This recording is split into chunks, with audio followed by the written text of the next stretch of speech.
Ready to roll? Yeah. Rock and roll. All right. Gotta take a breather. Let's do this. What is up, everybody? This is Joe Adams, and welcome to the Relentless Pursuit Podcast. What we do on this podcast is bring in individuals from all different backgrounds, all different walks of life to share their stories, the in-betweens, the ins and outs, and everything thereof. So if that is for you, please check this out, subscribe, all those wonderful things. If that is not for you, I don't know what your problem is, because you are totally missing out, because we have some rad people that have been through here for almost 100 episodes now. So check us out. And without further ado, I would like to introduce today's guest, Mr. Charlie Eblin. Oh, well, thank you. Thank you. My pleasure to be here. I appreciate you. Welcome, welcome, man. It's good to have you, dude. How you doing? Man, if I was any better, I'd be twins. I love that. Got to sit on my hands, keep from waving at everybody as they go by. You know what I mean? Yeah, I hear you there. I hear you. I love it. So Charlie was introduced to me by our mutual friend Chris. Yep. From the NT Vet Center over at MTSU. Phenomenal guy. And Rochelle's pretty cool. Yeah. Rochelle is really cool, man. And he was like, dude, you need to get over there and you need to meet this guy, Charlie. And I was like, all right. And I know the first time, or one time he went, I couldn't make it. And then I came and visited with you. And we hit it off. If you're ever in Murfreesboro, Tennessee, I'll plug for you right now. Check out Single Tree Barbecue. He's going to get into that, but their brisket. Yeah. I'm a brisket guy, dude. I appreciate it. Yeah. I appreciate it. We love it. Yeah. It's a lot of fun. If it's too dry, you know, like, oh, yeah. I run into that. Like, I don't want the lean stuff. Beef. Yeah, I might as well just order roast beef from somewhere. But right. Y'all do it right. So props to you. But yeah, Thanks, man. Yeah, so it's been a pleasure, connecting with you and chatting with you a little bit. But I'm ready to dive into your story, man. So make it happen. Hell yeah. So tell us, briefly what it is that you do in your day-to-day life. Like, what do you do right now? And then we'll take it back. So who am I and what do I do? So Charlie Eblin, owner, operator of Single Tree Woodfire Barbecue. We're on a mission to become the Nike of barbecue. Uh-oh. Okay. So there's a lot into that, but our mission is to simply help build and grow community through undeniable hospitality, storytelling, and the perfect plate of barbecue. Nice. So I'm a father, I'm a son. Those are the first two things I am. The last thing is a business owner that is just trying to make a meaningful and lasting impact in the community that we're building. Hell yeah, man. Yeah. So I love that. And I've been, since I've met you, I've been able to see kind of some of the stuff you're doing. And it's awesome to see that you're geared in that direction. Yeah. You want to make an impact, and that's what we're doing over here on this side of town as well. Yeah. So to meet like minds doing similar things like that is pretty killer. Yeah, I don't think there's not enough people in the world that start businesses to do something other than just make money. Yeah. Right. Everybody thinks that, being an entrepreneur, that it's the boats and the yachts and the Lamborghinis and that'd be nice. All the money and this, that, and the other. Yeah. Right. And then, we start businesses to make money, to support our families, for sure. There's no questions. It's not a nonprofit. Yeah. But if that's your sole reason for starting business, you're probably not going to be very successful for very long. Yeah. Right. We do our first thing is to help build and grow community. Mm-hmm. So I wrote my mission statement like that for a reason, because that's the number one thing. My grandfather was in the military for 28 years. All right, retired as a full board colonel, was a civil attorney when he got out. From there, he was the president of the 4-H club. Mm-hmm. He was heavily involved. Became a federal judge. Damn. The man was, serious. Yeah. And as a kid, my dad played professional golf, was head superintendent at Marietta Country Club in Atlanta, which is now a host of a PGA professional golf tournament. Became a sales rep, did a lot of great things. Yeah. Worked really hard, made some really good money, just grinded it out. Yeah.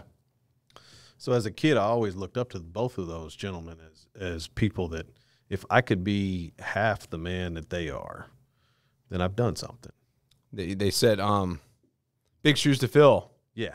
But you know, that's something they're men to look up to, Right. and aspire to be like. Right. Right. Yeah. So when I lost my job, one of the biggest gut checks I've ever had in my entire life, October of 2020, I got fired from my job due to the pandemic, quote unquote. Yeah.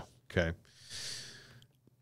My wife comes up into my office, looks at me and says, "What are we doing?"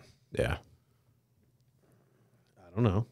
I'm trying to find a job, honey. Like, what do you mean? What are we doing? I do want to. I hate to do it, but I do want to cut you off there because I want to get to that part. Yeah.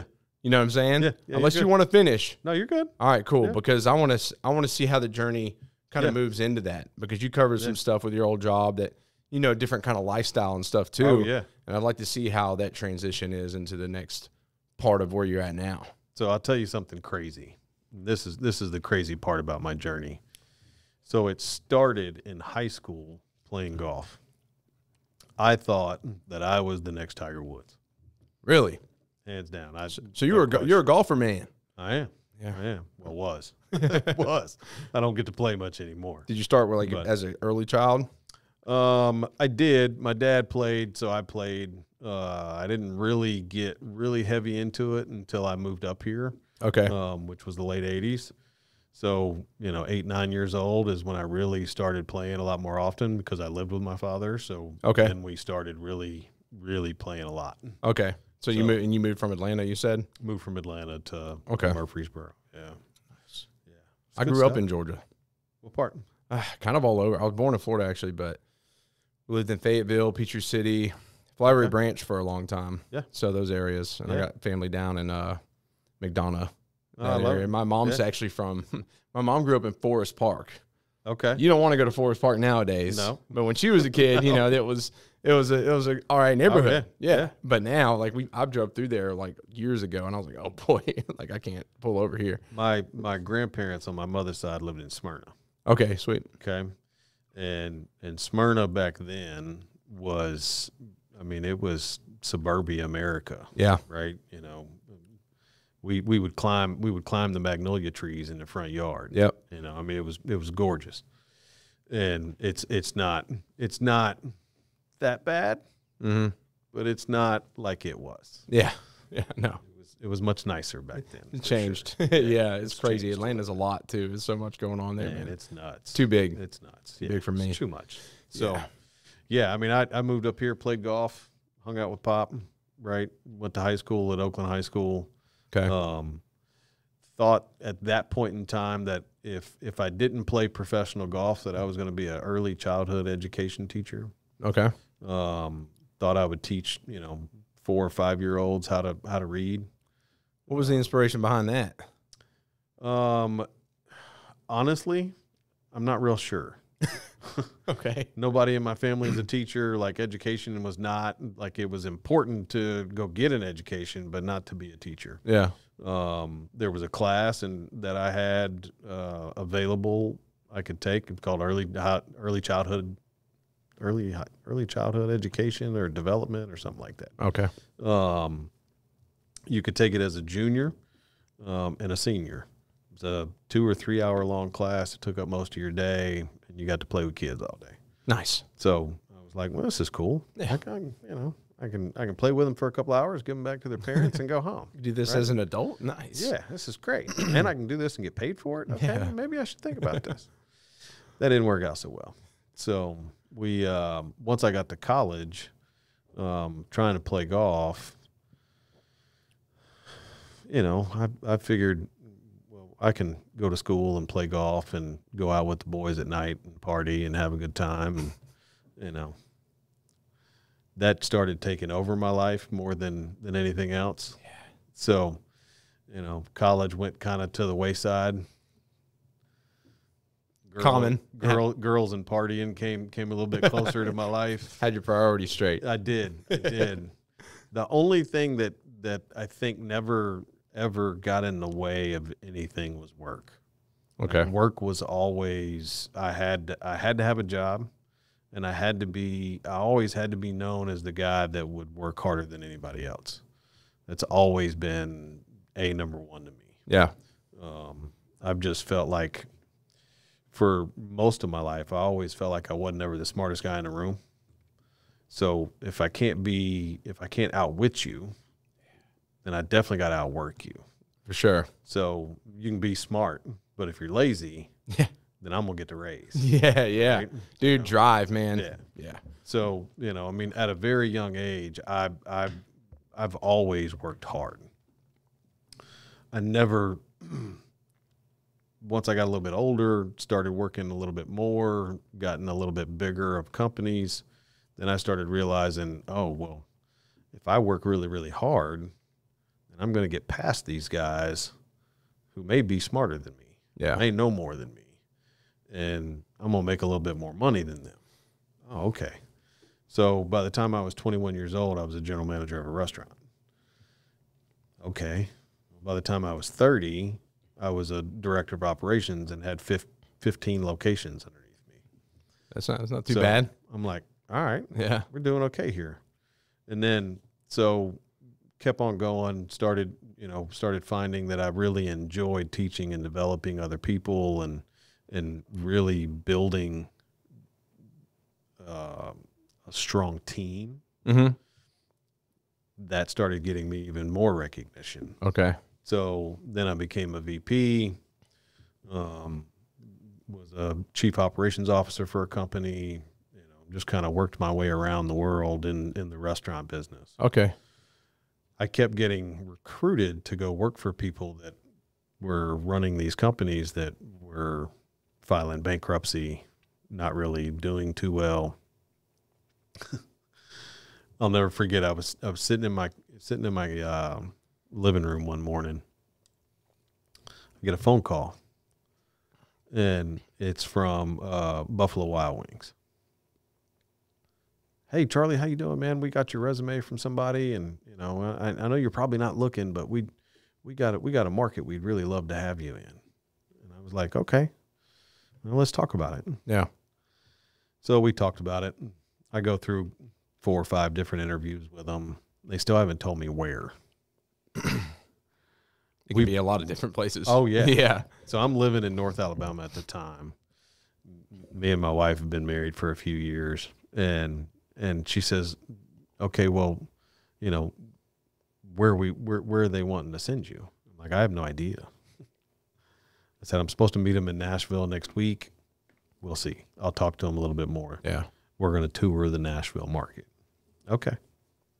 So I go to Nashville, talk to them. We tour the market, do the whole thing. They make me an offer. It's pretty much double my salary. Nice. Great.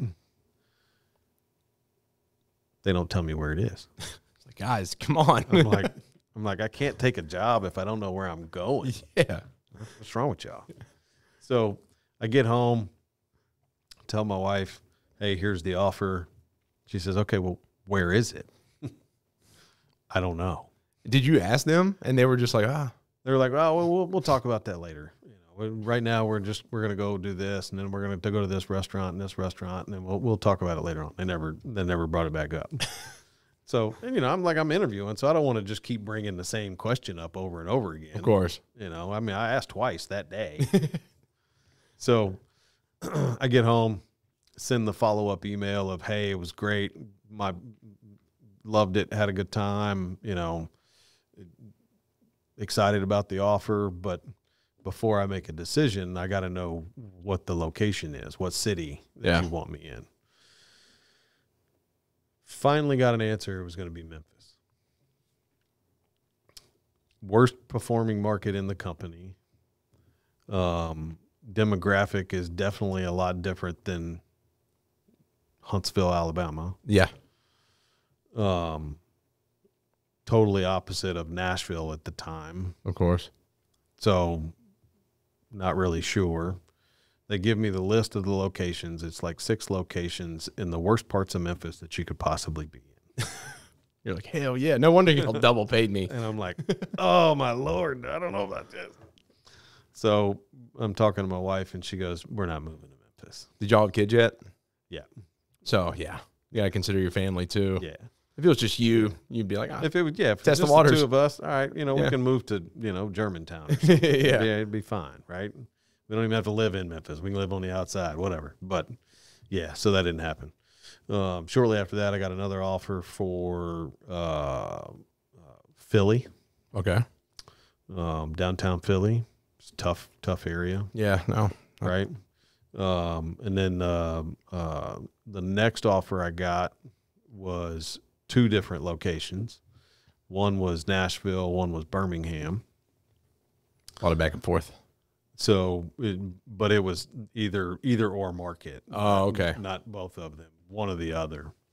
So I was extremely interested in Birmingham or in Nashville because I'm from here, right? So, it'd be great. We can get back to Nashville, settle down, be awesome.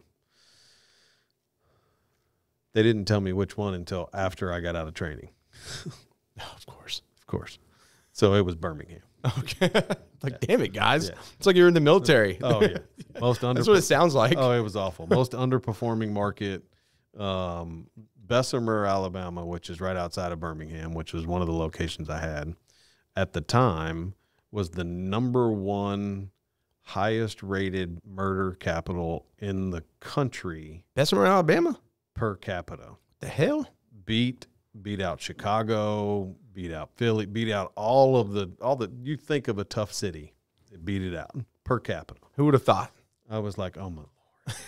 Like, guys, are y'all trying to get me killed? Oh man, it was bad. So we took that job. Okay. I walk into my first restaurant by myself. Body armor on. It's down by the airport in Birmingham. And it's one of the funniest stories. So the restaurant was a country style restaurant. Okay. I'm not going to name any names, but we'll leave it that. Okay. All right. So the country music was playing. It's a nice place, steakhouse, but very casual. You can figure it out from there. Yeah. So I walk in. There's 2 hostess at the front door, sweetest girls you'll ever meet. Oh, hey, honey, how are you? And I'm like, hi, nice to meet you. I'm Charlie. I'm the new director. I'm like, oh, well, this is pretty good. And I look over, and in this restaurant, you can see in the kitchen. Okay. One of the grill guys, the uniform was a black shirt, blue jeans. He's got like a lime green shirt on. Nice. Hat is completely sideways. I can hear the rap music coming from the kitchen. Oh, yeah? Okay. He's in his zone. Over the country. Oh. Okay. So I'm like, oh my Lord, what I get myself into? I walk back into the kitchen. The rap music is coming from the dish pit. Now look, I listen to some rap music. I don't have a problem with rap, but you can't play it loud enough to where I can hear it at the front door. Yeah. From the dish pit. So I walk back to the dish pit. Dishwasher's back there jamming, doing his thing. And I stop at the entrance of the dish pit. And he turns around and he looks at me. Who the fuck are you? You're like, oh, I'm just checking things out. I'm the new director of operations, man. My name's Charlie. Turn your fucking music off. How do you respond to that one? Let's get back to work. Yeah. Okay. And he went, oh, shit. All right, Mr. Charlie, no problem. Hey. The guy worked for me until I left that company. Nice. Stellar employee. You just told him your expectations and he said, okay. All right, sweet. No problem. Hell yeah. Everybody in that restaurant, same thing. Nice, dude. It was the worst performing restaurant we had in the market and turned it around in weeks. Nice. Weeks. That says a lot about you. Oh, it wasn't about me. It was all about the team, man. They were some really good people, but nobody had ever treated them like human beings. Like my leadership style is it's kind of confusing in today's world because I'm just so straightforward. Yeah. And if I say that can needs to go away and needs to be put in the trash, that's what I mean. Yeah. Like it's not okay. But you know what I'm saying? Yeah. Like it's not there's no hidden agenda. It's not I had a team member last week. She wanted to go spread her wings and try working for somebody else. And I said, okay, great. No problem. She gave me a notice, no big deal. She was going to stay on and work for me for special events and, caterings and this, that, and the other. So she wasn't really quitting, but yeah. And she came back to me last week and she was like, hey, can I come back to you full time? I was like, yeah, why?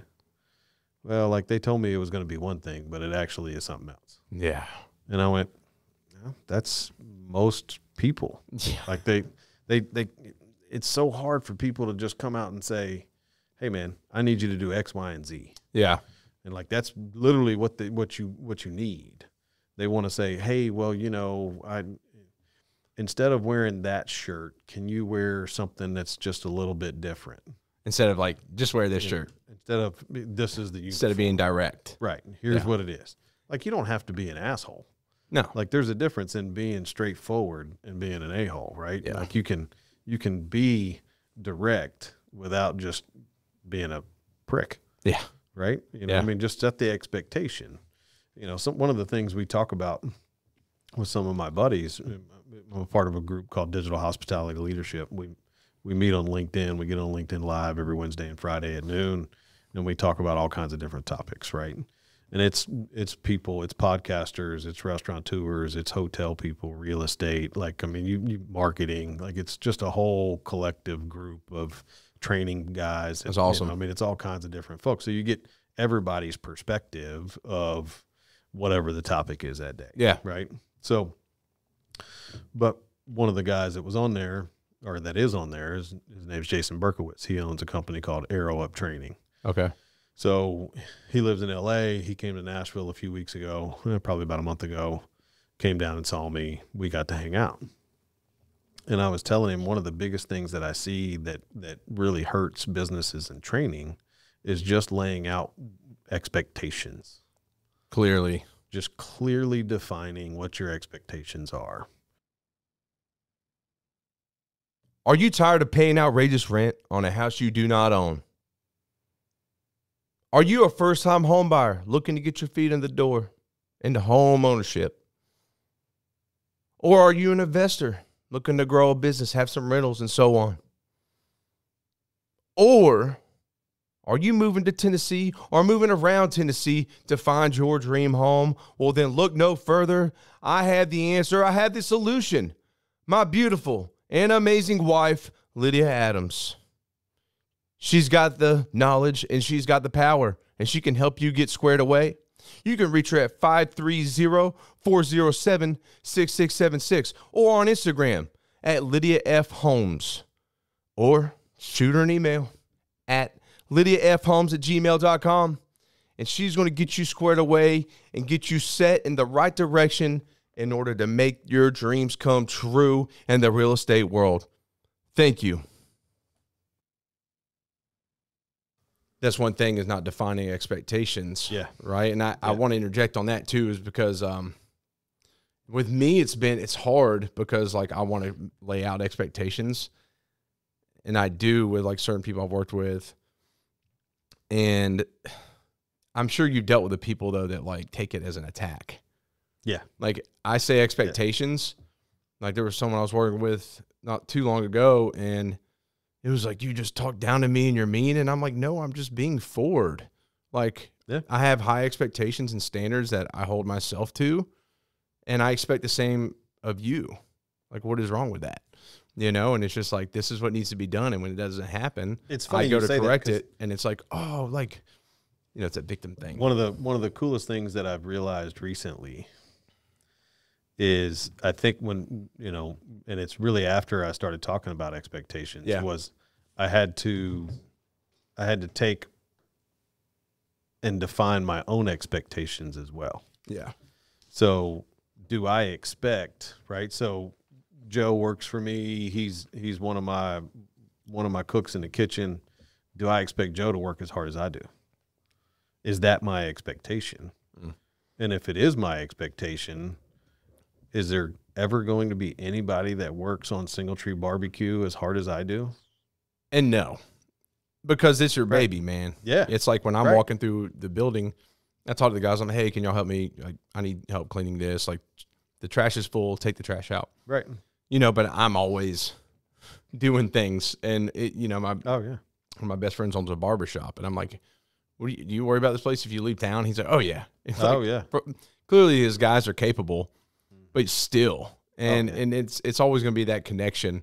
But I guess when you're like, you got your expectations for like your business, right? But if they got their job they're supposed to do, you're just holding them to the expectation for that specific For that part. job, yeah. Like you with Yeah. your cook, right? Yeah, for sure. Hey, Yeah. I don't expect you to do everything that I do, but do your best at cooking. Yeah. You know? Yeah. Make the food this way. Yeah. That's it. That's it.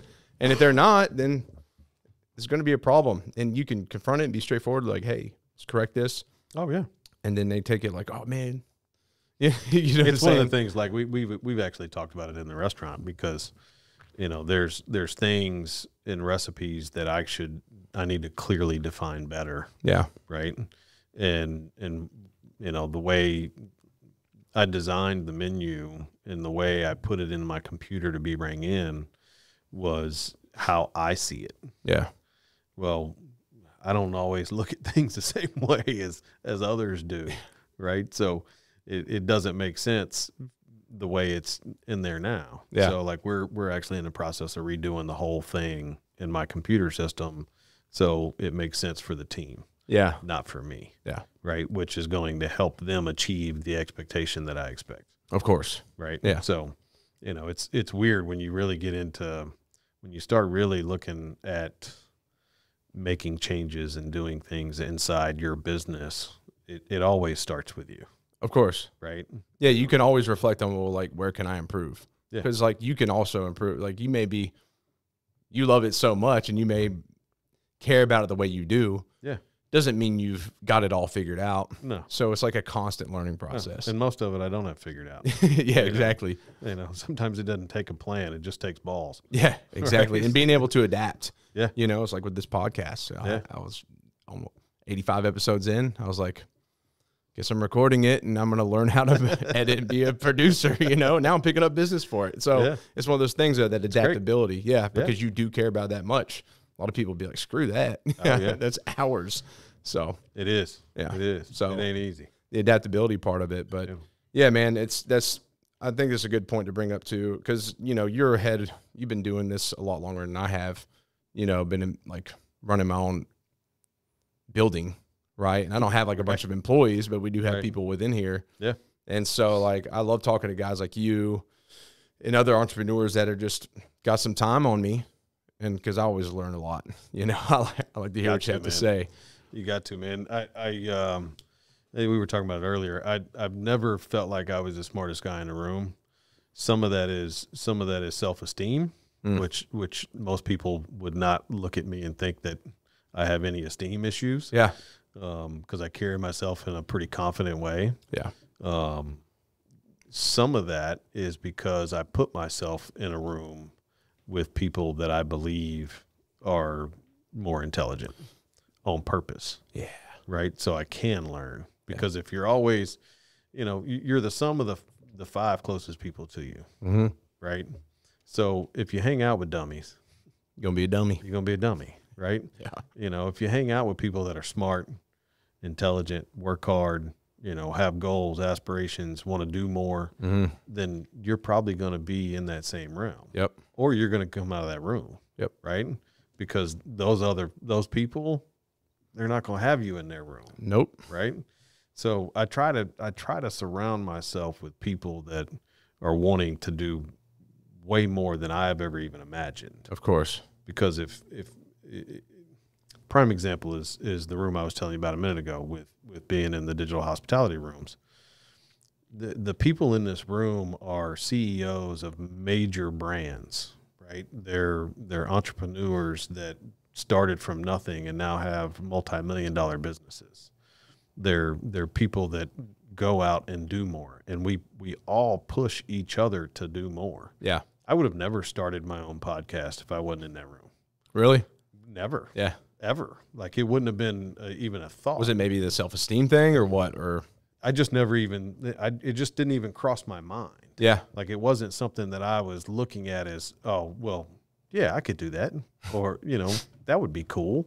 And now that I've done it, I think we just recorded our 31st episode. Nice. Congratulations. Thank you. Yeah. We Thank talked you. about statistics Yeah. with that. I mean, Yeah. you're up there. Yeah. I mean, Yeah. most people don't get past, what, 12? I think 20? I think it said 10% get past episode 2 or 3. Oh, wow. And then 10% of that go past episode like 20. It's crazy. Insane. It's absolutely crazy. I know. And to think that there's people out there like Rogan who have thousands of episodes and are, I mean, like he's got a Spotify deal. Yeah. You know, like, come on. I know. You know, I mean, I'm trying to get that YouTube deal. What's up, guys? right. Yeah. Yeah. YouTube, if you're listening, come You got on, Joe man. Rogan. You got Joe Adams. Right. Why not? They can have him. Y'all got me. Make it happen. I'll do exclusive. Come on. Yeah. There's no reason why it shouldn't happen. Yeah. So, but that's, you know, it's that's the thing is when you do those things and then you start seeing that how it's not as hard as it looks if you put action to things. Yeah. Right. So it's great to have a plan. Right. I think Denzel said, don't confuse progress with movement. Yeah. Or movement with progress. Movement with progress, because you can run in place and not go anywhere. Yeah, that's a fact. Right. Yeah. You can work up a big sweat and not move a muscle. Oh man. Right. There's been times over the last couple of years where I felt like that. Oh yeah. Yeah. Yeah. Me too. Yeah. Me too. It happens on a regular basis. Yeah, it does. So, but that's the thing is when you get in those rooms and you get with those people and you start, you know, you don't have to agree. Yeah. That's the great thing about the world is you don't have to agree with what everybody around you says. Yeah. But if you're open-minded enough to listen, Yeah.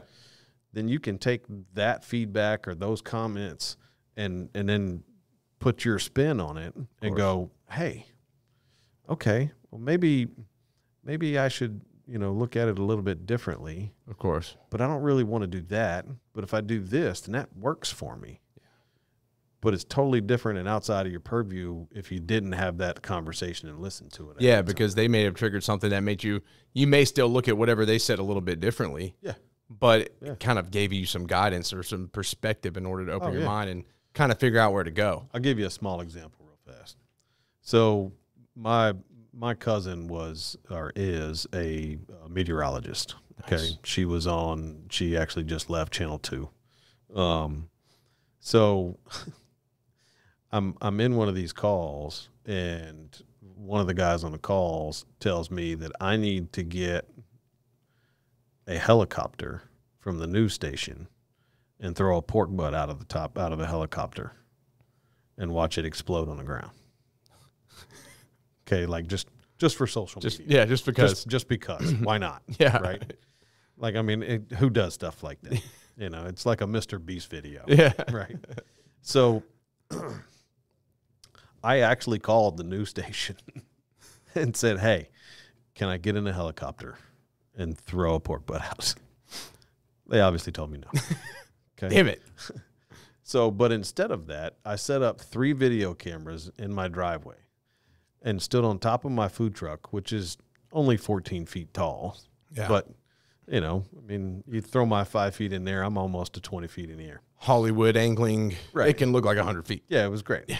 So, and I took a pork butt and threw it off my food truck and watched it splatter all over the ground. Okay. Crazy. It was cool as shit. Yeah. All right. Like at the time, Mason, my youngest, I think he was 7. Yeah. 7 or 8 maybe. Yeah. And like he's holding the video down here and he's like, I got it. My wife's on one side, my little Charlie's on the other side. And like Mason was so close that when I get off the food truck and I look down, he's got pork like all over him. He's just blasted in pork. But I would have never had, like, the video turned out like cool as can be. Killed it. But I would have never even thought about it if I wouldn't have had that idea from a helicopter. Now, it's totally different than what was portrayed to me and told to me. Yeah. But Because you're like, I don't have a helicopter. It just forces you to get creative with I it. just got creative. Yeah. Right. Well, that's the thing about doing your own thing too. You know, running a business, you get to be creative. Very much so. It's a piece of you. Oh, yeah. You know, you put you through it. That's when you know you're passionate about it. Yeah. Even just creating the content. Oh, yeah. Because like, it's what's so much fun. Yeah. What's the fun in doing it if you can't like be you through it? I mean, It's the whole reason I don't hire a social media company. yeah. So, you know, how do you get somebody to speak in your voice? Difficult thing to do. It's hard to do, right? Yeah. So like for me, it's got to be somebody that's worked with me or somebody that knows me, because it's real hard to jump inside and get in between my ears and go, okay, well, today I want to do, videos about tomahawks. Yeah. Right. Or today I want to throw a pork butt off the top of the food truck. Yeah. Like those things just don't, I mean, the crazy comes out and you get weird ideas. Right? Yeah. I mean, like, dude, I woke up in the middle of the night one night and said, I wonder what it would taste like if I deep fried potato salad. So I went to the food truck the next day and made deep fried potato salad. And how was it? Oh, it's delicious. No, it's on the menu. Oh yeah. Right. Like, I mean, it's weird stuff like that. Yeah. Right. My business partner wanted burnt ends on the menu so bad he could taste it. Well, we didn't really sell a lot of brisket burnt ends. God, I want some burnt. So I make bologna burnt ends. How are those? Pretty rad. Okay, I'm gonna have to come get some. Yeah. All right. Yeah. You're gonna make me hungry, man. Yeah, dude, I'm starving. Yeah. Next time we just need to have like a just have a whole bunch of food spread. laying out Yeah. here, yeah. Yeah, Some, I love it. some sweets. Yeah. Right. Yeah. Yeah. You'll have to watch. Speaking of sweets, you got me on the ice cream there. You'll have to watch the YouTube episode of me and my co-host doing the Hot Ones challenge. See, I don't do spicy stuff. Oh Lord. So about 3/4 of the way through it, we just started eating ice cream out of the tub. And he had a tub of ice cream, and he was just sitting the ice cream on his tongue. Like, See, I would have skipped the wings and just gone straight to ice cream. yeah, well, Speaking of, and Yeah, I totally lost track, but y'all was talking about those Pizookie things. yeah, So it's like a deep dish. They got a brownie one, but they got deep dish cookies. yeah. They got like a salted caramel one, chocolate chip, sugar cookie, and they put a scoop of ice cream on it. And like, they're like this big. I think the calories like 1,300. So I ordered 3 Saturday night. Oh wow. I ate all 3 of them. Oh, good. Sitting in my, yeah. I told my wife. I'd be in a coma. I was like, babe, I ate 3 Pizookie. She's like, 3? You eat the whole thing? So I was like, yeah. That's just. And I did go to a coma on the couch. Yeah. So. My wife knows now if she goes to the store to get ice cream, she's got to get a quart for myself. Yeah. Like that's a normal helping of ice cream. Yeah, she'll get mine will get like little things like sweets or something. Like she'll get like a little sweet treat. And then she'll look in the bag. Like I'll see the bag in there for like a week and I'm like, well, she hasn't touched it. Maybe she doesn't want them anymore. Instead of I could just be like, hey honey, do you want it? And then so like I just like take stuff and then she goes in there, there's like 2 of whatever it is. And she's like, babe, I'm like, you weren't eating them. I didn't want them to go to waste. Yeah, we can't let them go bad. So she's like, I love it. yeah, it never changes. I just need to be like, get some extra shit. But I figured that out. But buy 3 more than what you would normally. Exactly. Yeah. So I do wonder though, and I want to ask you, well, real quick about the content thing. And that's something that, man, I know I could create some good content. I have weird ideas and I know I'm like, I got a weird mindset and stuff. So I'm just like, I just don't do it sometimes. Yeah. I overthink things a lot. Yep. And I'm learning how to be a little bit more like, no, screw that. Like, I'm just going to do it. Yep. With a lot of stuff going on. But with the content thing, that's where I'm like really screwing up. And, it's like I had this guy come on here that's a ghost hunter, and I posted a clip. I don't know if you saw on TikTok. It got like 2.8 million on him talking about this one ghost story. He really just told a story. Like the ghost stuff was that much. And it brought a lot of subscribers. And he's coming back, and we're going to talk mostly ghosts, though. That's outstanding. Yeah, he's like really big on TikTok, and he's got like a few million followers. Let me know when it happens. I got to listen to that episode. So, yeah, we're going to talk just ghosts. Yeah. And I was thinking, like, dude, what if, like, he comes in, I got the camera, and, like, I stage it like I'm like, there's a ghost back there. It's just. It'd be great. It'd be super corny, but it'd also be great. Yeah. Like, to me, it's a funny idea. But, and I can visualize it in my head. Look, it would be that cringy, but also hilarious. Content. Everything is content. Mm-hmm. So you got to think about like your show, right? It's about the realness of people. Yeah. Right? Like just having conversations with real people. Yeah. So, and getting stories and telling those stories and all that stuff. The content is the same exact thing. Mm-hmm. One of the things that I had to get over when I first started doing it was just realizing that people just like real. Yeah. Right. So if you if you're recording just you talking, you're going to screw it up. Okay, fine. Post it. Who cares? Right? Get over yourself, get over your fears. Nobody cares. People actually enjoy that because it makes you look human, right? Tell the bad. Talk about the bad shit. Oh yeah, I'm big on that, man. Yeah. Talk about the good shit. When you're high, you're high. When you're low, you're low. Talk about it. Yeah. We had an episode on my show not too long ago about talking about how it's almost faux pas for men to talk about when they're broken. Yeah. Right? When they're down. When they need somebody to just go, hey, bro, I'm just not doing good today. Yeah. And just have a conversation. Or don't have a conversation. Just sit there and chill. Whatever it is. And I take that approach to my content as well. If you go look at my Instagram, Facebook, TikTok, Twitter, X, whatever all the things. It's a collage of what's going on in my life at the time. Yeah. Right? What's going on in the business at the time. Right? It's not planned. Now there's plans. Like we're trying to get Guy Fieri to come to the restaurant. So I want to be on Triple D. I think that's one of the best platforms out there to be able to tell your story, right, to a national audience. So I went to the National Restaurant Association show, which is the biggest conference for restaurants of the year. It's in Chicago in May every single year. Yeah. So I went up there with a plan of I'm going to go talk to all the executives that I know at all of the different companies that I know and all the people that I know that are going to be there. And I'm just going to walk up, shove a camera in their face and say, hey, why do you think Guy Fieri should come to Single Tree Barbecue? And get their natural response. Yeah. Right?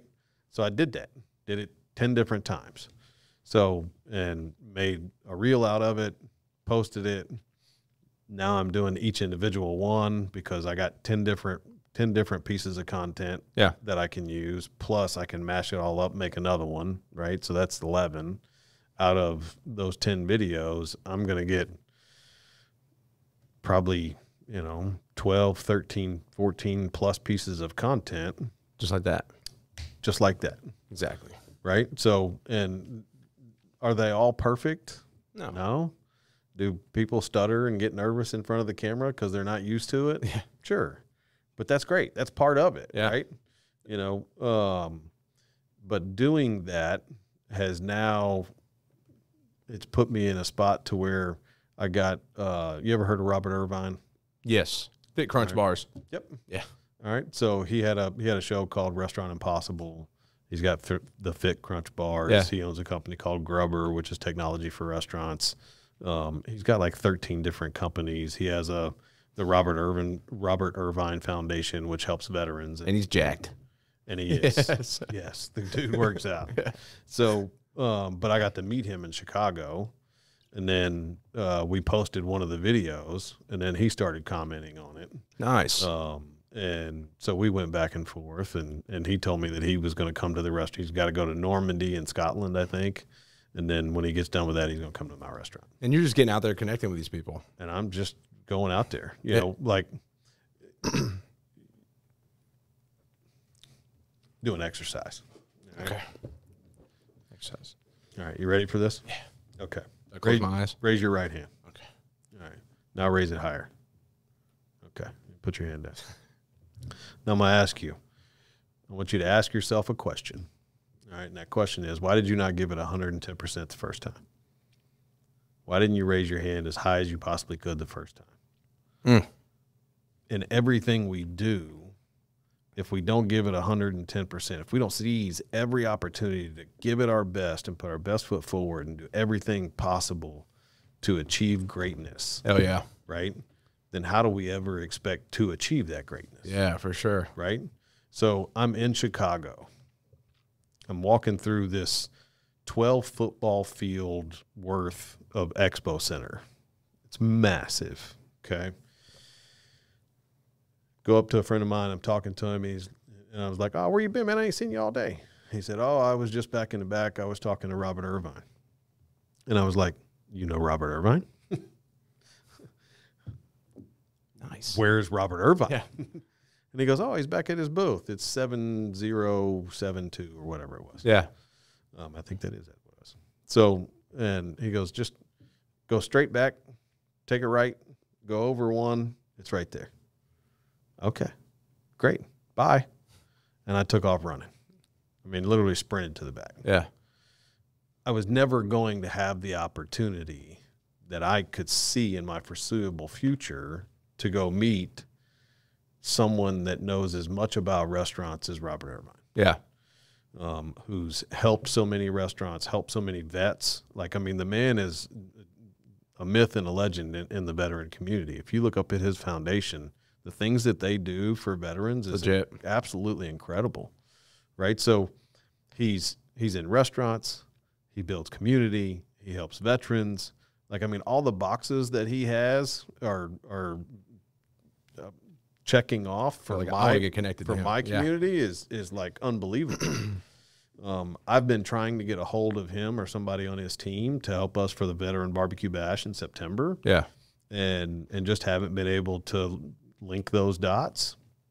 So this was my opportunity to go shake his hand, give him my card, and say, hey, man, I would love if you would help us, if you would be a part of it.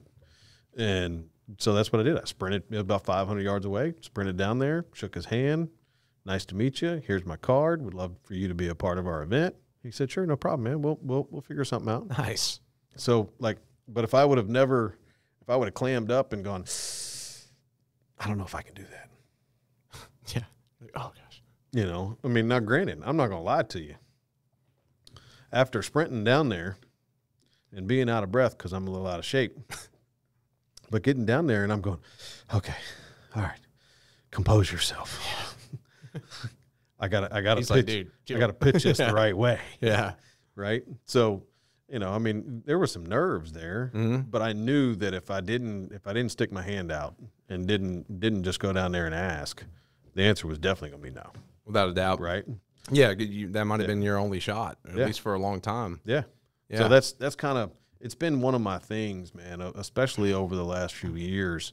You know, if I don't risk it, if I don't push and I don't give everything I got, then I'm not gonna get to where I want to be. Facts, man. Yeah. You know what I mean? Yeah. And then take advantage of opportunities like that. You know, I had my friend Terry Barga on here. He's one of the guys that runs Nashville Fit Magazine, and they got a lot of connections. He's done a lot of businesses and stuff, and they had the Fit Expo this weekend. Yeah. And it's like 150 vendors there, you know, 100,000 square foot. They got like 6 celebrities coming, like Jay Cutler's going to be there, and several others, all these competitions. And he's like, dude, we'll put you on the list, come in. He said, you're coming, bring your phone or like and some mics and just do like an on the street, like ask questions. Yeah. You know, hand out some pamphlets for your podcast and stuff like that. I'm like, dude, hell yeah, this is a great opportunity, right? Yeah. So, and he's hooking it up. And I mean, it's like you're just walking up and be like, hey, you know, like it's definitely uncomfortable, man, you know, because it just is. But at the end of the day, like that's opportunity. I'd be a fool not to take it.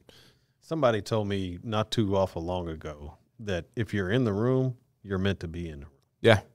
Right. So get it through your head that, you know, you're there. Yeah. Right. So if you weren't meant to be there, you wouldn't be there. Exactly. Right. So, you know, going through that, like that's one of the coolest things in the world. Like to be able to just go and just start talking to folks. Yeah. You know, I mean, it's you're a super nice fella, man. It's not like people are gonna go get away from me. Yeah, like ew. You know what I mean? Smell. Well, see, I had my daughter there too, though, and my daughter, like everybody loves her. Oh, that's so she'll kind of even like better. Yeah. That's she'll an want people. icebreaker. Oh yeah, man. Yeah. Exactly. Everybody thinks she's like perfect. So, which she is, 100%. But yeah, I'm like, dude, sold already. Oh yeah, you're good. Yeah, another one. You're gonna come back with all kinds of sponsors and everything. I know, guys. I can't sponsor all. Okay, y'all can all sponsor me. I guess we'll just do a 10-year thing. Yeah. But that's the thing, man. I'm excited about it. You know, and it'd be good to have them. And there's a lot of people that I don't know there, anyways. But yeah, it's just one of those opportunities that could breed some beautiful stuff. Yeah. Say I talked to 100 of those vendors, and like 10 of them are like, hell yeah, dude, we want to be in touch. That's a big deal. Yeah. That's 10 new connections, you know? And yeah. You know, and one of the things I always say as well is it may not happen, like you may go and meet all those people, and none of them sign a deal Monday. Yeah. But next Monday, Tuesday, next month, next year, whatever, somebody will reach out and go, hey, man, we've been following your stuff ever since we met you at the Expo Center. We really like what you're doing. Yeah. Right. And that's just what, Boom. you know, I mean, that's what it takes. You know, you're one handshake, one piece of content, one email, one phone call away from everything changing. That's exactly what Terry said on the episode. He was like, dude, I'm telling you, he's like, I've been watching your podcast, like, you're this close. Yeah. You know, and you're like, you feel there's like a target and you're just stabbing around it. Oh, yeah. You know, you're like, I can feel it too. I can feel it, but I'm like, keep freaking going. And that's the freaking point, though, is you get to that point and a lot of people are like, shit, it's too much. But like, you got to keep going. I read this guy ran a 100-kilometer race the other day, and I saw this quote. He said, through struggle comes the greatest victory, you know? And it said something along with that. I'll have to look at it. And I was like, dude, that's a fact, man. And he said, if you can't run, walk. If you can't walk, crawl. But keep moving forward. Yeah. I'm like, dude, that's like, that's what. But you can't beat the guy that doesn't quit. That's a fact, man. You can't. You can't. Yeah. Right. And look, everybody's definition of success is different, right? You know, everybody has a different retirement number. Yeah. Everybody has a different level of what being rich is. Yes. And a different definition of what being rich is. I'm one of the richest men in the world. Same. I mean, I own my own business, started a dream. We've been successful. I got an absolutely amazing, beautiful wife, 3 boys, a son that just graduated high school and getting ready to go to the University of Tennessee, Chattanooga. Like, I mean, my life's amazing. You can't get better than that. How much does it cost to have a new door? You're not breaking my door down. All right. That's what's ironic. I didn't have to break it down to get your kid out. And I didn't have to break it down to open it. So, all right, guys, I have to end this segment, but we will update y'all on if they survived this or not. I don't even know where we were. I don't either. I don't either. All right, everyone. So it's dark outside now. Yeah. So during our, we ended the last segment, and Charlie, why don't you tell them what happened, dude? It was pretty scary stuff. So I had a phone call, and during our last segment, I didn't answer it. So I checked my messages, and one of my team called me because we had a little boy locked in the bathroom.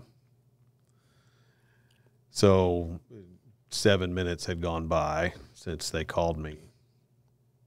And at this point, they had gotten the little boy out of the bathroom, but locked themselves in the bathroom. They're like, let's switch spots. See, everyone, this is what happens when, 7 minutes is all it takes. 7 minutes. And you too can be locked in a bathroom. For life to change completely. Sometimes even quicker than that. So just perspective. Perspective. Yeah. Hell, who knows?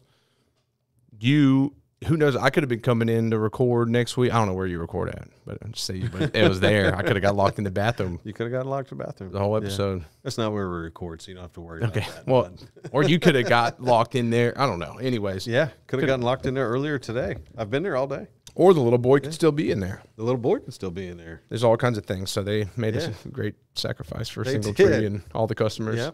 Yep. Little boy is not in the bathroom. Locked in, wanting to know why he can't get out. This is my wife. That's what I was trying to figure out, because my wife was like, "Why were they locked in the bathroom?" I was like, "I have no idea." He's trying to figure this out. So now you cleared that up. It makes sense. Yeah, I just you can't. Restaurant business. Restaurant business. It is. Look, it is. It's the only business in the world that you never know what's going to happen in a day. Yeah, and you get to meet someone new every single day. And you have the ability to meaningfully impact people's lives every single day you get up and go to work. Through food and food, smiles, conversation. That little boy is going to be traumatized of public bathrooms now. Little boy. So that's an impact in some way, maybe a new fear. Yeah, right. Yeah. We have now given him anxiety for the rest of his life. He's like, about using public restrooms. yeah, he just like leaves the door open. He's like, guys, I got had experience. Okay. Hey, man. Oh, it's Life, wonderful. dude. Life. Just gotta embrace it. Yeah. Yeah, there's things that have happened.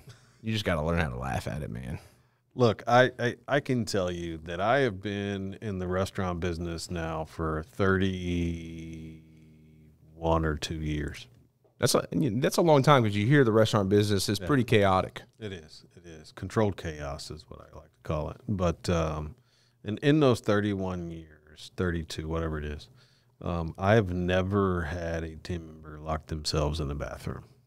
Nice, dude. So this is a first for me. Well, congratulations to them. Thank you. Yeah, Thank you. I've achieved new heights. Yeah, I'm proud of you. I mean, look at how far you've come. It's a new team building. I mean, they got closer. Maybe they, they're new friends. They're good friends you never now. know. Yeah, so Yeah, we're building camaraderie. yeah, just got to roll with it, man. But even here, like we don't get that much action. But it's like there's something new every day, and to a degree, right? Yeah. Even just conversations that are just like out of the blue, or Great. learning about someone else's experience. So hey, that's funny. Thanks for that. You're welcome. And of course, it happened like right in the middle of the podcast. So I'm just sitting back. Yeah. Dude, that's funny. Oh man. Hey, well, anyways, Yeah. now after this life-changing event, God, obviously I lost where we were at about 40 minutes ago. I mean, but we were conversating about all kinds of stuff. Obviously bridging into, the business and just taking chances. I think off camera, I was talking to you about, I got opportunity to do, or right before and then a little bit after, we talked about, I was going to say at the Fit Expo, and you're just talking about taking the chance. And I loved the simple practice of me raising my arm. Right. You don't know I have a shoulder issue, so I'm just kidding. No. Well, you should have fixed that. But no, I think it's like I might even use that at some point for somebody if I'm having a conversation with them. It's like, hey, why didn't you just go 110%? And because you always have to apply that if you really, really want to succeed. Yeah. Going that extra length. Look, always. And I try not to give false hopes, but in that same sentence, as you can give 110% and still fail. Oh yeah. Right. But if you're really giving 110%, then it's never really a failure. It's a learning. Dude, I was just talking about this the other day. I was actually writing about it. And, cause I write a lot and I put a lot of good content out through writing. Yeah. But I felt like it was almost repetitive. I was talking about struggle and the journey and patience. Yeah. But I'm like, screw that. Like I got all this stuff I've written. I'm like, yeah, maybe it is, but I word it differently, but it's also just the point I'm at in my life. Yeah. Like there's a lot of things to overcome. And like that's okay because I'm not here to like put a new message out because it comes from the heart. If I put out something different, then that's not authentic. So I'm going to put out what's speaking to me. Oh yeah. But I was asking people on the Patreon like, how do you define failure? And some people, gave their different thoughts. But to me, that's the thing. The only failure is quitting. Oh yeah, yeah, 100%. No question. I don't. One of my favorite things to tell my kids especially is whatever your goals are, whatever your dreams are, it's fine. Shoot for the stars. Yeah. Okay. Even if you fail, you're going to land on the moon. Yeah. And that's farther than 99.9999999% of everybody else in the world. Yep. Right. I had a dream and a goal of playing professional golf. Yeah. Now, my dream and my goal was to be a PGA professional that toured and played weekly. Yeah. Right? I never achieved that goal, but I did achieve being able to play professional golf. Yeah. I played in professional golf tournaments. Yeah. So I didn't fail. I just learned that I didn't have enough money. Yeah. Not expensive, right? Not a cheap sport to do. No. So, and I didn't have the time and cash flow to be able to support being able to play that at that level. Yeah. I had skill. Did I have enough skill to play at the highest of the highest levels? I don't know. Yeah. I didn't get to that level. But because I did, quote unquote, fail, I learned how to cook. Yeah. Which gave me another passion and another goal, which got me to stay in restaurants and continue to develop and learn and grow. Yeah. Which now has gotten me to be an owner of my own restaurant. Yeah. So you just really like, well, the journey just evolves, right? Yeah. You know, like just because you reach a point to where maybe that's not the exact direction, like golf. Right. You didn't like turn around. You didn't just stop. Right. You were like, okay, Pivot. let's go this way. Oh, doing this. All right. Yeah. And you take that. That's how it always is. I mean, Yeah.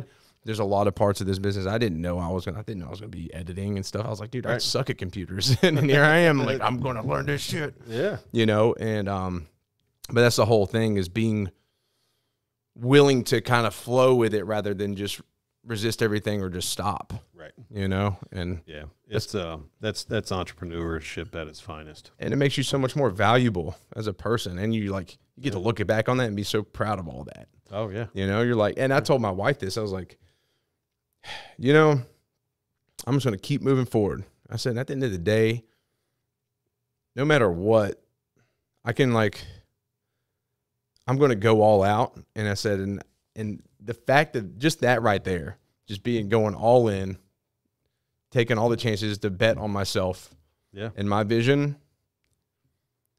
There's people that never even take a step towards that. Oh yeah. And it's not necessarily just towards entrepreneurship. Not everybody's meant to be an entrepreneur, but just This towards is true. any kind of thing they wanted to pursue in life. They never even took that step and went all in towards anything.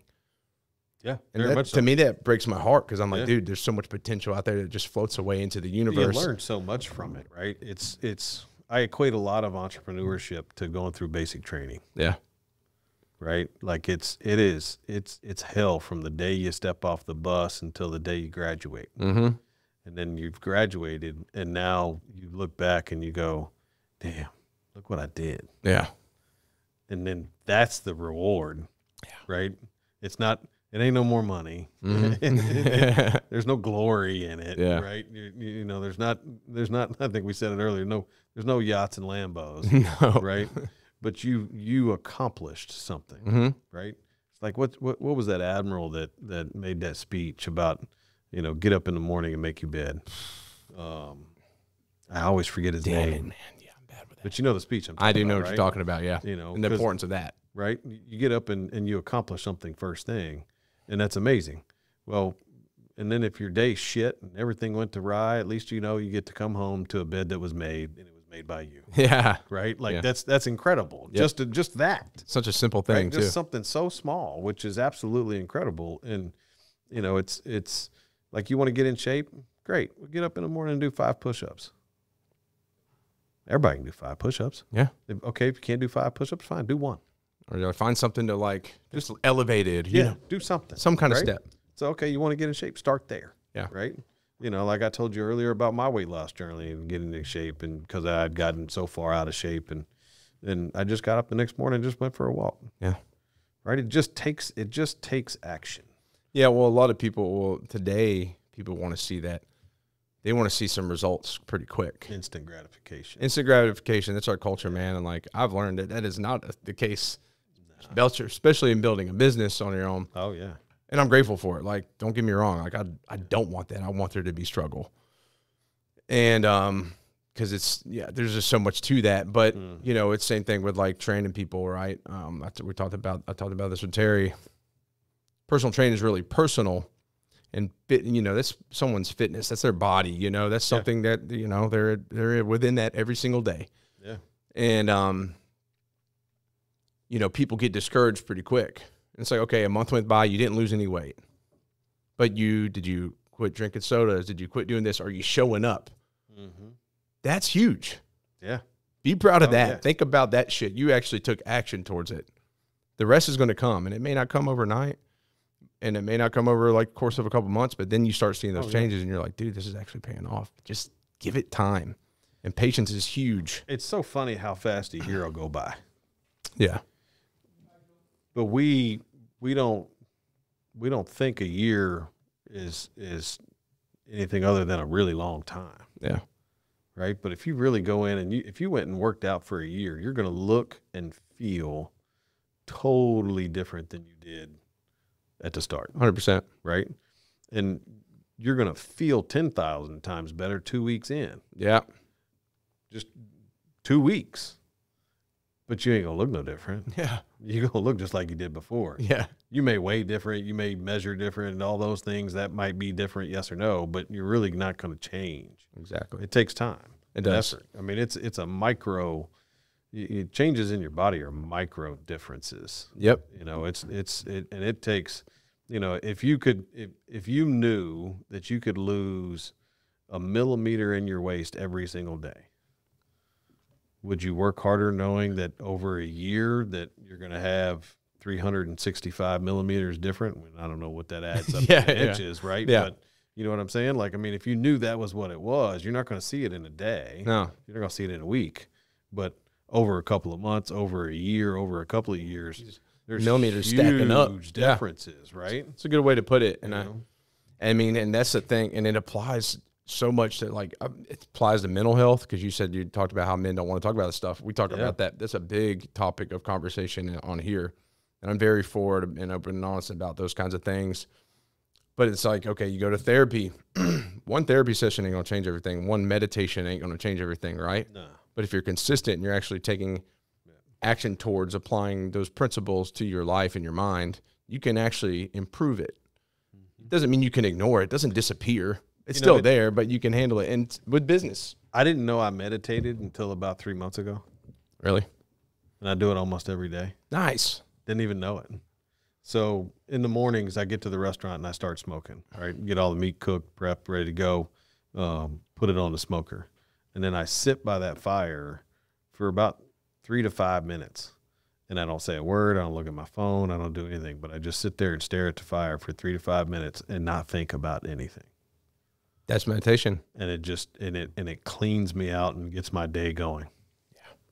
It's incredible. I didn't even realize that I did it until I was talking to my co-host on my show about men being broken and meditation and how it really helps. And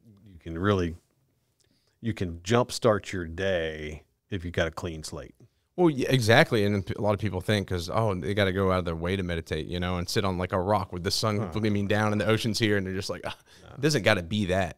There's plenty of actions that are just you getting that pretty much just like the waves just kind of calm for a bit. Yep. It's like glass water. Oh, yeah. And you're just like, okay. Oh, yeah. It's funny. I didn't realize people talk about hands a lot and how it affects your mental state.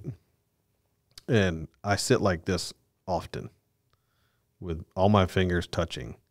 And if you can do that and just sit there for 3 to 5 minutes and just not move your hands, not move anything, just sit like this and just be quiet. And like for me, it's staring at a fire, and I can almost just trance out. Yeah.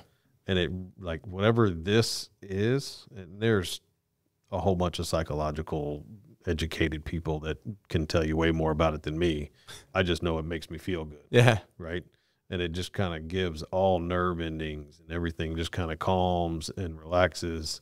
And I just go into just a spot.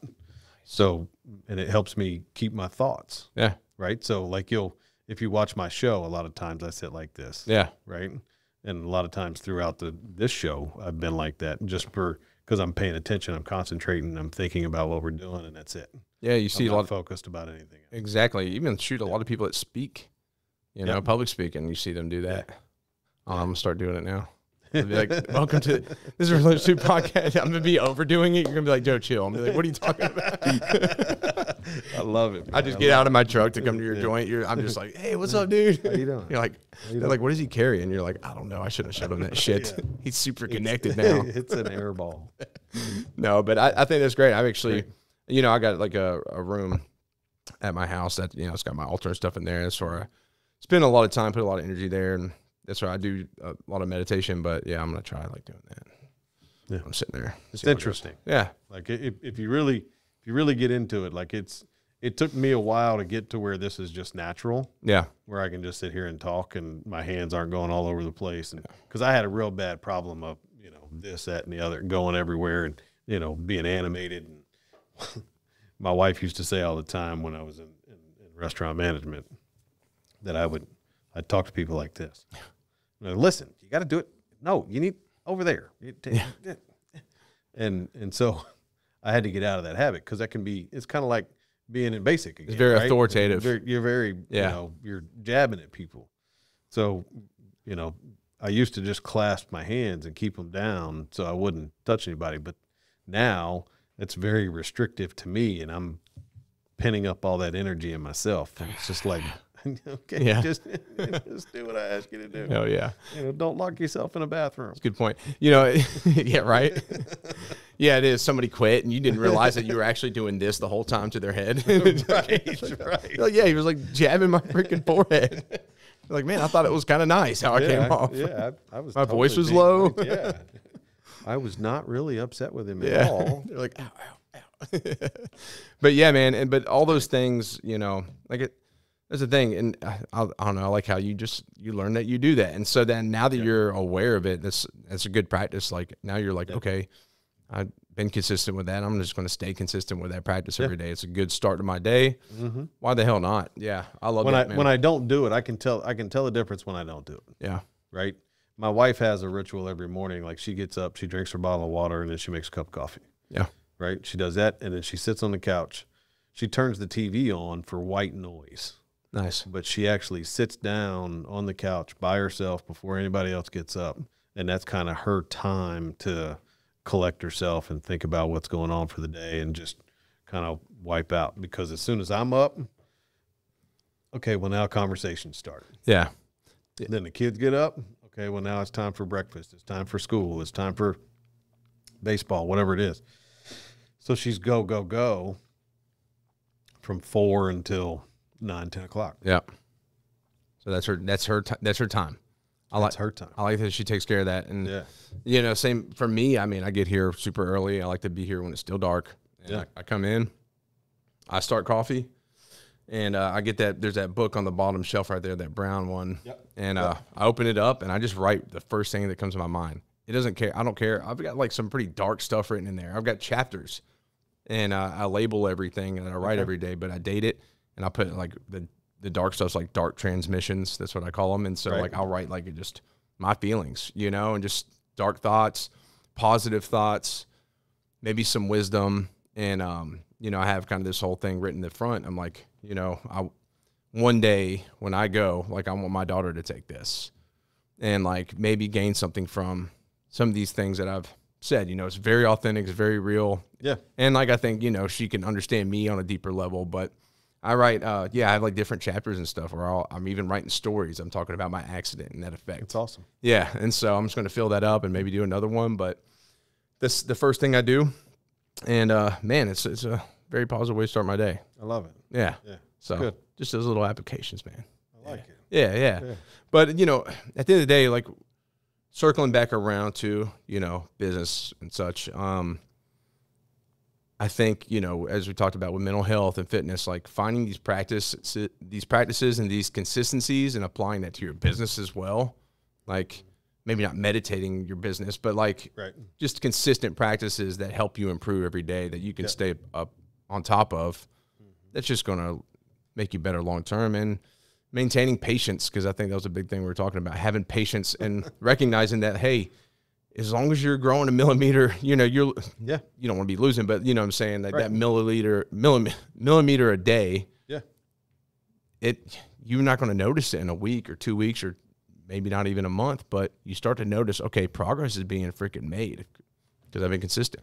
I was telling my son not too long ago about hitting a baseball on the outside corner. Yeah. He was really struggling with it. And I asked him, I said, if you go outside and you hit 100 buckets or 100 baseballs, okay, and you did that every day and put it on the outside corner, and after 10 days, that's 1,000 baseballs you've hit on the outside corner. So do you think you would be any better than you were 10 days ago? Probably so. Probably. right? So if you did that every day, when it happens in a game, do you think you're probably going to be able to hit that outside corner pitch? Probably so. Yep. Right? You know, I mean, I think there's a statistic that if you work on something, if you practice at something 20 minutes a day, just 20 minutes a day, Yeah. that you would be, in 1 year, you would be better than 95% of the other people that play that or do whatever that is. Yeah. So if you play baseball and you practice 20 minutes a day, you know, at the end of that year, you'd be better than 95% of the other people that play it. Oh, yeah. Right. So, you know, there's a lot of people in this world that have and want and do try to get to being better, but the consistency in doing that every single day is just not there. No. Right. You know, working out is one thing. You can work out all you want. Yeah. But if you work out 4 times this week and then you don't work out for another 3 weeks, well, it doesn't really matter. Yeah. It doesn't. Right? Yeah. But if I work out twice a week, every week, All right. there's some consistency there. Yeah. And then eventually you're probably going to throw in a third day. Yeah. Right. Might get a little crazy. Yeah. And then eventually you might throw in a fourth. Yeah. Right. Because you're going to start feeling better. Things are going to change. You know, it's amazing to me that when you start getting consistent at doing things, whether it's meditation, whether it's working out, whether it's eating properly, how much easier things get. Yeah. Right. You know, people, I know people that drink 2 and 3 and 6 liters of Coke every day. Thanks. Right. Yeah. But if they started throwing in some water in there, eventually it's not going to do anything other than your body is going to want you to drink more water. Yeah. So then you're not going to crave a Coke. You're going to crave a glass of water. Yeah. Just swap those Cokes out for some energy drinks. I'm just Right. kidding. Right. Don't listen to me. That's fine. But I mean, but that's what I'm saying. It's Yeah, just, yeah, it's yeah. all about consistency. Yeah. If you can consistently do things, then you're going to consistently get better. Yep. Yep. It's just going to hone your skills even more, and you're just going to be Yep. better and better because of it. Oh yeah. And I wonder what your thoughts too. You know, obviously building a business, right? Or just work on yourself mentally or whatever. You know, manifesting things, because you hear people talking about manifestation, right? And I don't believe there's like a book that's like, hey, just believe it and it's going to happen. Like, yeah, no, like, yeah, I'd love for $1 million to pop out of my ass, but it's not going to happen. I'm not going to wake up and there's $1 million laying there. Like, I don't really want it to pop out of my ass. But I'd like for it to just pop up. I mean, if it did, I'd be like, oh, I can get past this. Yeah, At least, for at least I sure. got it. Yeah, yeah. No, but you know what I'm saying. I don't know why that's the first thing that popped in my head, but It's funny. I love it. yeah. But you know, a lot of people want to believe something's going to happen without the action of doing it. Right? Like, I believe in my business so much and what I'm doing, but I'm not just like sitting there waiting for it. It's just about. So I think it's steps. Yeah. Okay. Step 1 for me is the belief. Yeah. Exactly. And it can't be a false belief. Like there's no if, ands, or buts, right? It's not if this happens, then it's not going to happen. Yeah. If this happens, then it will happen. Yeah. You have to believe with every fiber in your soul Mm-hmm. that it's going to happen. Yeah. That's just step 1. Yeah. Right? And like every fiber, like when everybody's telling you like Yeah. no, you're like, no, Yeah, when I got people- this When shit. people are laughing at you, Yes. you know, I mean, look, man, I go back 2.5 years ago when we first, well, shit, it's 3 years ago now. Sorry. 3 years ago when we had just gotten the food truck up and running, and we're just, you know, we're a couple months in, and people coming up and saying, hey man, how's that little food truck business going? Yeah. All right. I hear you. Yeah. You know, you may not have, you know, come out and said, oh, well, how's your hobby going? Yeah. But that's what you said. Yeah. Right. You know, you have to believe, no questions asked, this is what's going to take me to the next level. Mm-hmm. That's going to take me to the next level. This is where I'm going to end up. You ask me today, there's no question in my mind. I will have 15 to 20 units of Single Tree Barbecue. Hell yeah. Period. My podcast will be a nationally recognized show. Without doubt. Like that's not a question to me. From there, you have to put actionable steps in place to make it happen. Right? Yeah. So that's step 2. And then step 3 is doing those things. Yep. And learning from the hills and valleys you go through to accomplish the next level. Yeah. Right. So if you can put a goal in place, put actionable steps in, do the work and fail. Yeah. If you believe it, then you're never going to fail. You're going to learn. You're going to get right back on a horse and go right at it again. Facts, right. man. So you're going to keep going. If you don't believe in it, it's the whole reason I named my restaurant Single Tree Barbecue. My grandfather had a farm in Bell Buckle. The name of the farm was Single Tree Farm.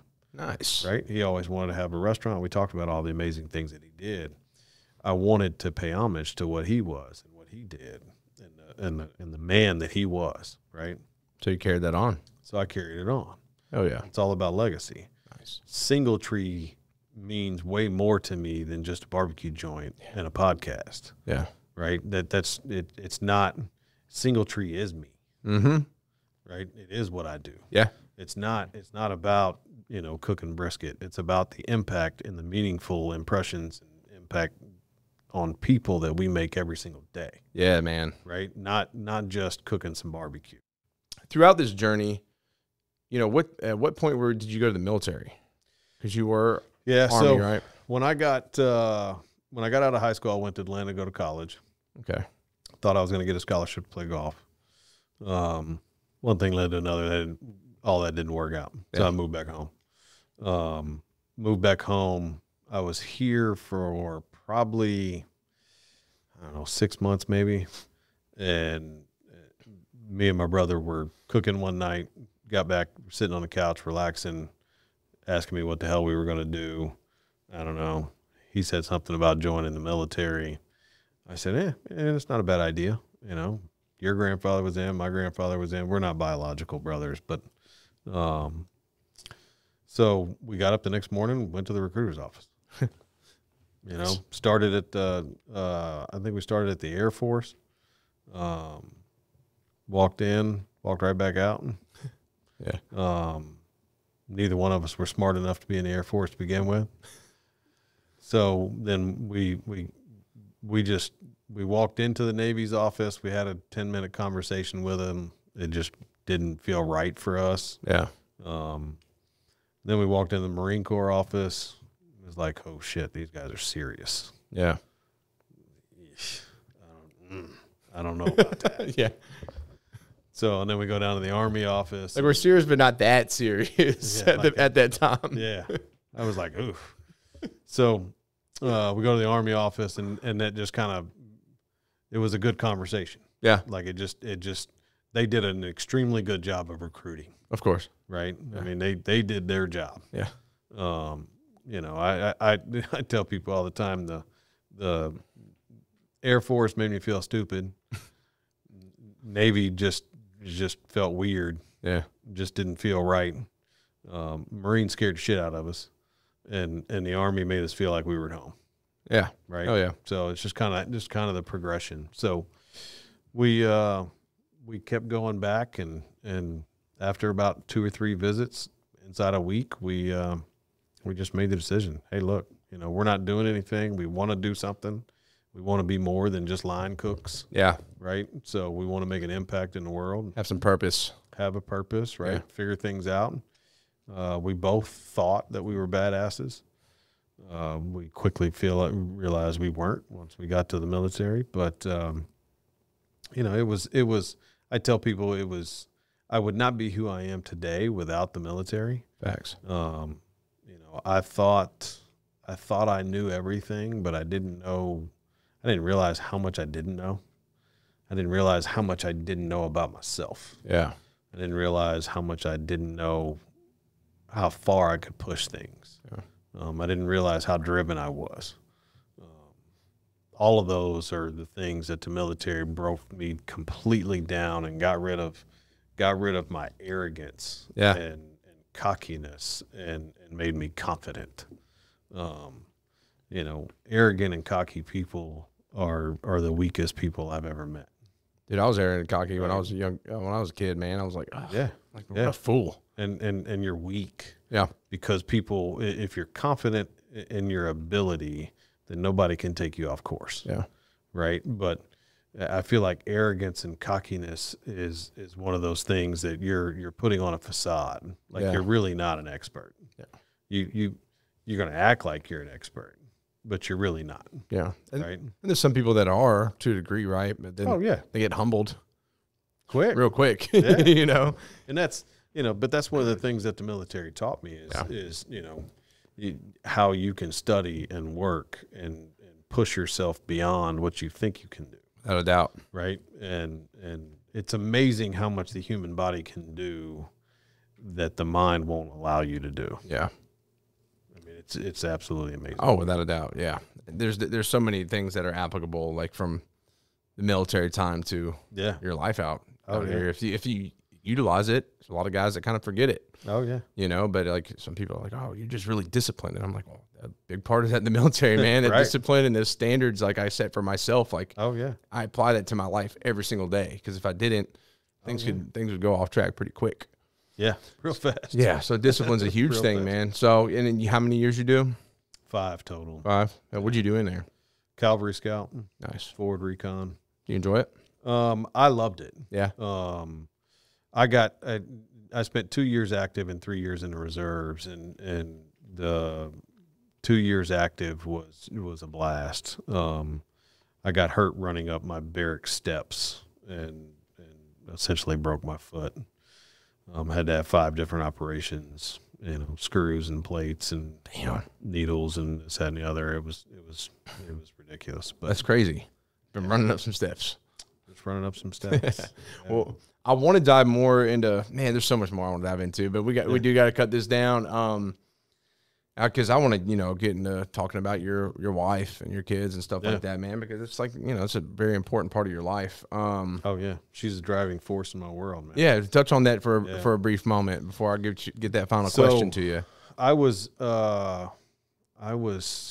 30 when we first got together. So I started working at a restaurant company, and she was a server at that restaurant company. And I was hired to kind of come in and go to different restaurants and kind of help clean them up and train and develop people. And so I did that. And then I spent some time at the restaurant here in Murfreesboro, and she was a server there. And funny story, her first day and my first day in that restaurant, she had been a server there, but first day she had seen me. She walked in, she was in just a pissy mood. And she had a boyfriend at the time. And That's probably why. it's exactly why. Yeah. So He pissed her off. So she comes barreling in the restaurant, and I see her, and I walk up to her, stick my hand out. Hey, I'm Charlie. I'm new manager. Or I didn't even tell her I was new manager. I said, hey, I'm Charlie, and I just want to introduce myself. And she looked at me and she said, what, are you a new manager or something? And then stormed off. I love it. Yeah, I mean, that's love right there. Oh, at first sight, she hated me. She hates you. You're just like, oh my God, woman of my dreams. It's like slow motion. Yeah. So I go running after her, not because of any other reason than I just wasn't going to be treated that way. Yeah. And hold the phone. I go running back there. She's putting her purse up in the office, and I'm like, and you are? I'm Sarah. So, long story short, I left that restaurant, went to a couple other restaurants, ended up coming back to that restaurant. I promoted her, made her an hourly manager. We got to talking and kind of learning a little bit more about each other. I started trying to help teach her and develop her, and I left that restaurant, went to another restaurant, and she would call me and ask questions about how to do things, and that led into personal conversations, which led into us hanging out, which led into us dating and now married with kids and the 9 yards. Has she apologized about the first introduction yet? No, she laughs every time she tells a story. Dang it, Sarah. Come on. No, I think it's funny. It's hilarious. It is funny how those things pan out. Yeah, I mean, my wife and I would not be where I'm at without her. Oh yeah. She is definitely my driving force. She keeps me honest. Yeah. She calls me on my bullshit. She helps me make decisions even if I completely disagree with her. Yeah. And 99% of the time, if she has a feeling about you, that feeling is typically true. Hell yeah. 99% of the time. Even if you don't want to see it. Even if I don't want to see it. Yeah. Yeah. It's been pretty incredible. Anybody that has been in and around our business, I can tell just by how my wife interacts with you whether or not you're going to make it. Really? Yeah. Yeah. And it doesn't even have anything to do with whether or not she likes you or dislikes you. Because she understands her feelings and personal versus business. But I can tell how she's interacting if that person's going to make it. Yeah. That's cool, man. And it's a powerful thing. Just to bring it up real quick, and my wife is definitely a driving force too. Between her and my daughter, man, like I can't really explain what they do for me as far as like that drive, but it's everything. It's so much fire, and it can't go out. Yeah. I do love it, man, because it's like with them behind it all, it just like gives it that much more power. Oh yeah. And I'm very stubborn. I'm like, I got to handle this way, like I got to, and she's like, Joe, and right. But a lot of times I'll listen. Sometimes I'm just like, shit, I should have listened to you. Like I was involved with somebody of the brand, and she's like, Joe, I just don't think they're going to be your guy long term. I don't feel it. I'm like, no, I believe in them. It's going to work out, like God, just keep going.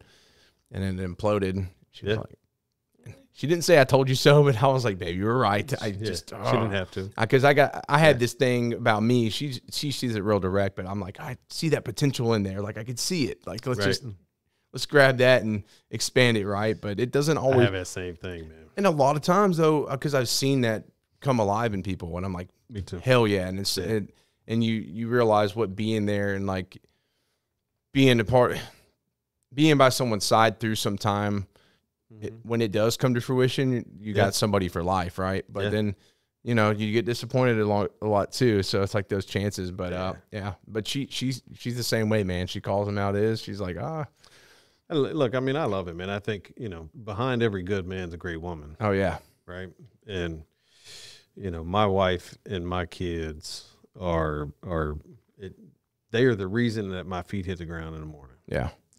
They're the reason that, I work long hours, that I put in so much effort, that I give 110%, that I try to raise my hand as high as I can. Yeah. Right? Like they're the reason that I do all of this. Yeah. And the fruits of that labor, aren't being seen. Yeah. But they will be. Yeah. And that day, I'm doing everything that I'm doing now so that when I do retire, I can sit down and know that I did everything in my power to make my wife and my kids have the best life possible. Yeah. Yep. Period. I mean, I'm right there with you. I don't even got to explain it any further. Yeah. Yeah. I mean, it's just that day that I can sit on X amount of acres with, a little shack, yurt, whatever. I care less. And have my wife sitting next to me, and we can just sit there and enjoy a glass of wine or bourbon and smoke a cigar and watch a little fire and just enjoy the company of each other. That's perfection, man. Can't beat that. Oh, yeah. That's amazing. You just got to keep moving. Yeah, just keep going. I love that, man. One step in front of the other. And man, I could talk about like the whole like marriage thing too, and I could talk about all that so much, and it's because a lot of people maybe they want to pursue something like go all out. Yeah. But, that person, if you don't got the right person behind you, they're gonna question you, and maybe they don't see it at all, and then they leave you just like that because things get hard, and it can test a relationship too. I think even some of the stuff I faced the last couple of years has been a lot of work, between having a new baby and Yeah. both, she's doing real estate stuff on top of a full-time job. I'm doing this and school. And it's tested us, but like, man, we communicate well and we love each other and we're there for each other through it all. And like, dude, it's just made us so much stronger too, Yeah. And, I mean, look, you want to test your marriage, start a business. yeah, facts. Yeah. Cause it's not easy, right? You're the first person to get there, the last person to leave, and the last person to get paid. Yeah. And they're like, hey, like, when are we going to do that? You're like, I'm going to make it happen. Look, I am fortunate enough that I have been able to pay myself a salary for the last 3 years. Yeah. Okay. But my salary is the exact same as it was 3 years ago. Yeah. And I don't know if anybody's noticed, but groceries aren't the same price they were 3 years ago. Right? Gas ain't the same price, right? Yeah. Clothes aren't the same price. So it's tough. It's hard, right? We got to take breaks too. But if you ain't got no money to take a break, what you gonna do? Yeah, exactly. Right? You got to keep working. Yeah, you do. So it's really hard. But if you do like you said, and you communicate well, you ask questions, you respect each other, you can work through it. Yeah. And it'll make you stronger on the end. Yeah. And then you get to a point and you're like, where I'm always going to want a challenge. I already know that. Oh, yeah. I'm always going to try to up the bar, but then to remove financial struggle or whatever, like a big stressor is, right? And you're like at a point where there's a lot more freedom there. Yeah. And you're like, you're sitting on that acreage and you're like, man, we fucking look what we went through like together. Like that's cool, man. That's worth everything, man. It's the journey, man. Is so important, dude. And to be able to, I can envision sitting there and reflecting on that with her and being like, man, I fucking love you. Yeah. Yeah, you're amazing. Yeah. Mm-hmm. All right. So I got one more question for you. Okay. We'll be bringing you back, Charlie, because we got a lot of ground to cover still, my man. Oh yeah.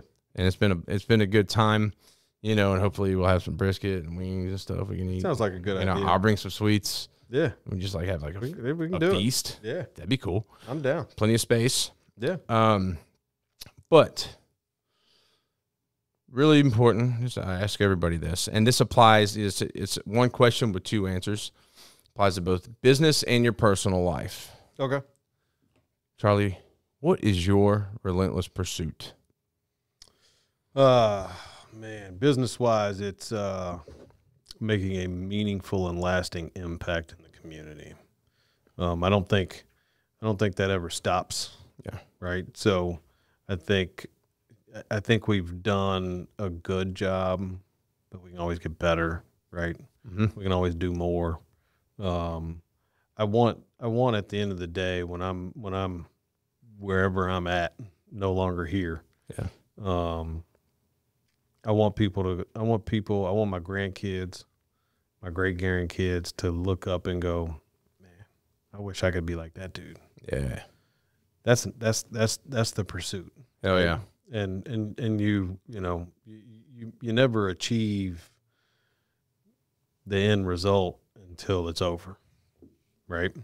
So whatever that may be, if at the end of the day I can say, hey, I made an impact in Rutherford County, in Tennessee, in the United States, in the world. Yeah. Then I feel like I've done it.